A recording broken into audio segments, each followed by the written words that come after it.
fi trebuit să ne filmați în momentul în care noi am terminat saftul și am zis fără eroare și când am făcut Ați sărit în erau sus. pe aici în secretariat să uită ce aveți atât de bunită.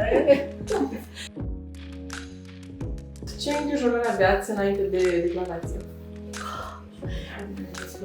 Da, că nu ne descurcăm. Citeam și pe foarte multe grupuri de specialitate că colegii cu mai multă experiență profesională nu reușeau să depună sau depuneau cu erori. Ce să zicem? Am avut coșmaruri vreo 2-3 luni. Și cu ajutorul dumneavoastră, cu întrunări, da, am descurcat. Oricum, ca să depun un saft fără erori, într-adevăr, îți trebuie un dezvoltator de soft care să știe despre ce este vorba și, în al doilea rând, trebuie ca tu să știi și contabilitate și fiscalitate. Foarte bine. Este după prima depunere. Da, suntem mulțumite și suntem și mândre de noi că am reușit să facem asta. Gândiți-vă că noi am implementat programul pe 20 ianuarie.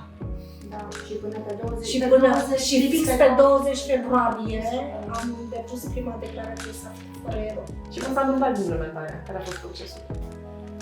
Păi, la fel ca la RP, cu ajutorul colegilor, cu multă răbdare din partea colegilor și cu multe telefoane din partea noastră. Mulțumim că existați!